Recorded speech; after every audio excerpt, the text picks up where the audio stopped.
Hello po! For today's video ay magluto naman po tayo ng ating ulam for today. Magluto po tayo ng paksiw sa gata na yellowfin fish. Tara, samahan nyo na po ako at hiwain na po natin itong yellowfin. Nasa 1 and 1/4 kilo po ito. Nalinisan na po pala ito, naalisan ng asang at ng bituka. Kaya hihiwain na lang po natin.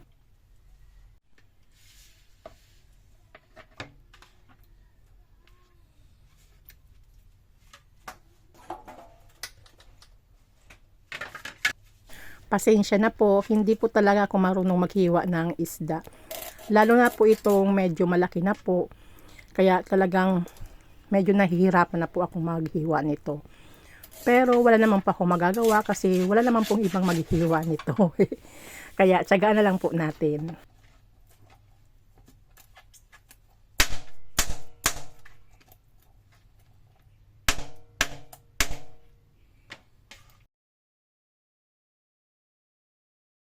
Hihiwain ko lang po ito ng ganito, hindi naman po manipis, hindi naman po makapal. Tama lang po.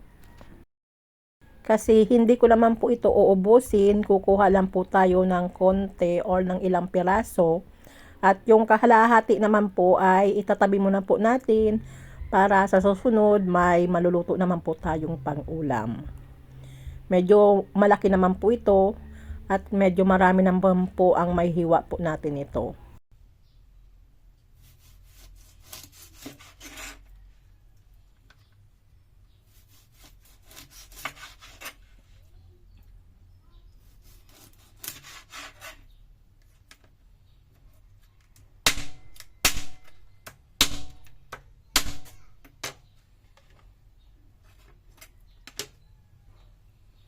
Bali, nakahiwa po tayo dito ng 9 pieces. Kasama na po yung buntot at yung ulo.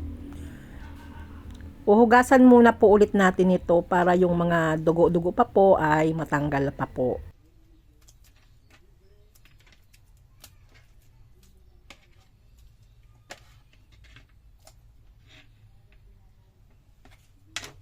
At heto na po yung naugasan po natin na yellowfin fish. Ilagay ko muna po dito sa isang lalagyan muna. Bala ko sanang hiwain itong ulo kasi malaki po. Kaso natatakot ako baka yung kamay ko po ang mahiwa. Kaya wag na lang. Magsisiperate po pala ako dito ng mga 4 na piraso para sa susunod may maipiprito naman po akong pang-ulam.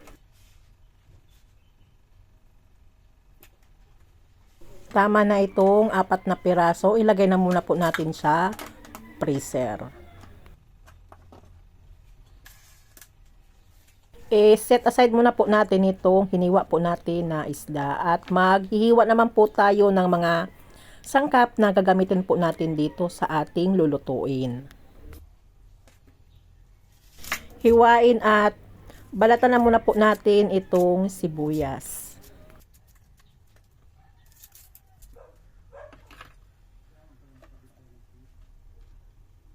Sunod naman po natin itong bawang.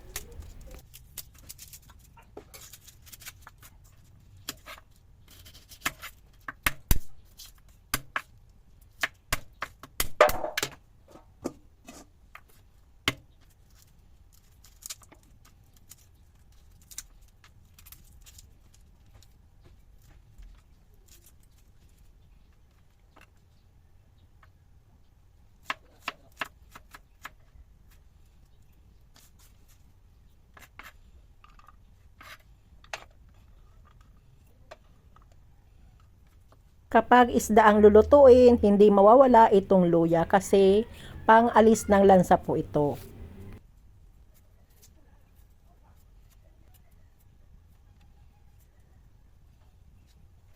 Hiwain lang po natin ito ng pahaba.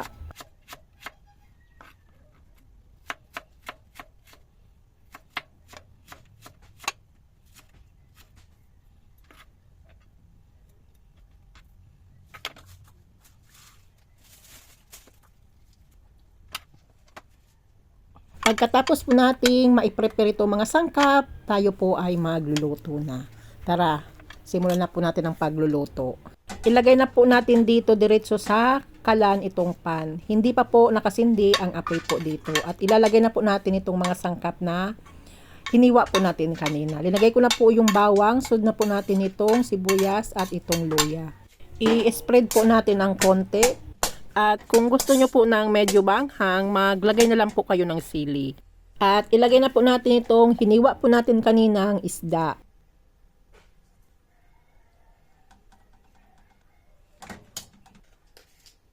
Maglagay na po tayo ng 1/2 teaspoon na asin.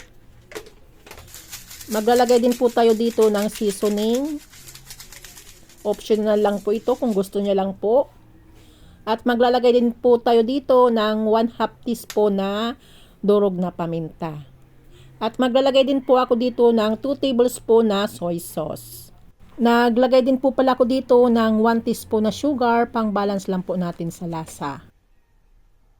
At maglalagay din po ako dito ng 3 tablespoon na suka.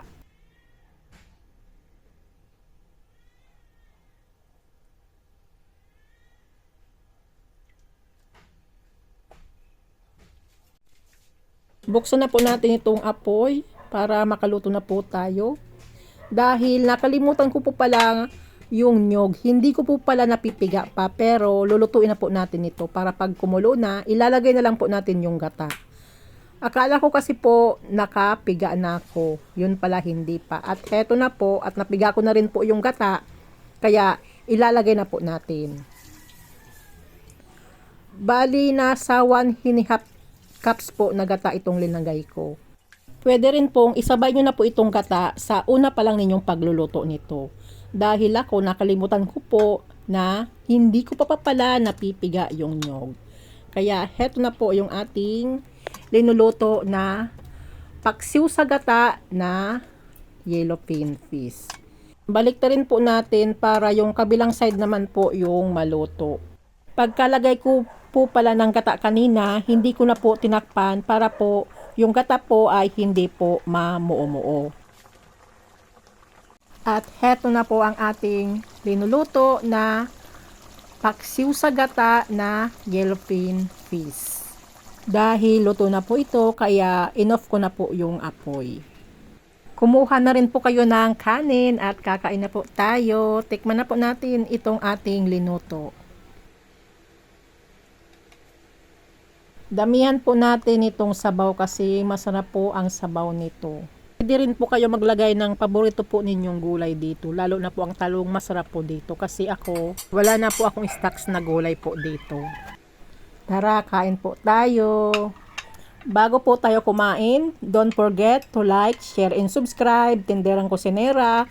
At pa-comment na din po. Unang subo. Thank you, Lord. Ang sarap. Malalasahan po natin yung medyo manamis-namis na maasim-asim na tamang-tama lang po yung timpla. Thank you for watching. God bless us all.